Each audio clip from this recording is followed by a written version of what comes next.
পুরুষ মানুষ সহজে কাঁদে না, কারণ পুরুষের চোখে জল মানায় না। জন্মের পর তাদের মাথায় ঢুকিয়ে দেয়া হয়, যত কষ্টই হোক তোমার চোখে জল আনা যাবে না।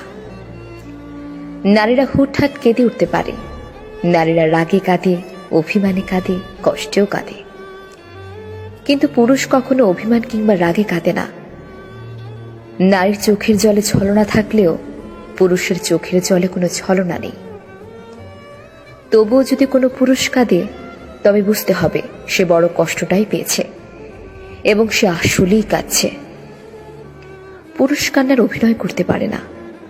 পুরুষের কান্নার দৃশ্য ভয়াবহ।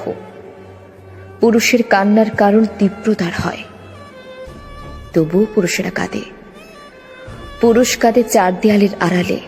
পুরুষ কাঁদে বারবার ইন্টারভিউ বোর্ডে ব্যর্থ হয়ে সার্টিফিকেটের দিকে তাকিয়ে। পুরুষেরা কাঁদে সংসারের চাহিদা না মেটাতে পেরে। পুরুষেরা কাঁদে বাবা মায়ের চাহিদা পূরণ করতে না পেরে। পুরুষেরা কাঁদে প্রেমিকা হারালে। পুরুষ মানুষ নিজের জন্য যতটা না কেঁদেছে, তার চেয়ে বেশি কেঁদেছে অন্য কারোর মন রক্ষার জন্য। পরিবার, বাবা মা, ছেলে মেয়ে কিংবা প্রেমিকার আবদার পূরণ করার জন্য পুরুষের চোখের জল মাটিতে ফেলতে হয়, যা অনেক প্রেমিকাই জানে না। ইতিহাস বলে, যে নারী ইচ্ছাকৃতভাবে পুরুষের চোখের জলের কারণ হয়েছে, সেই নারী জীবনে খুব একটা সুখী হতে পারেনি।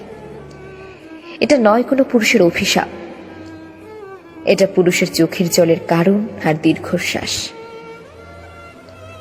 নারীরা বেঁচে থাকে বাবা কিংবা স্বামীর উপর ভরসা করে, আর সেই নারীর জন্য যদি কোনো পুরুষের কাঁদতে হয়, তাহলে সেটা সেই নারীর জন্যই অমঙ্গল।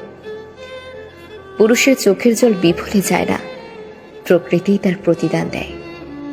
তবুও পুরুষেরা বীর। দিন শেষে একটা পরিবার, বাবা মা কিংবা একটা নারীর বেঁচে থাকার শক্তি। পুরুষকে কাঁদিয়ে যে নারী জীবনে বড় হতে চেয়েছে, তার সারা জীবন ভাঙতে ভাঙতে গেছে। কারণ একটা নারীর জীবনে স্রষ্টার পরই একজন পুরুষের স্থান।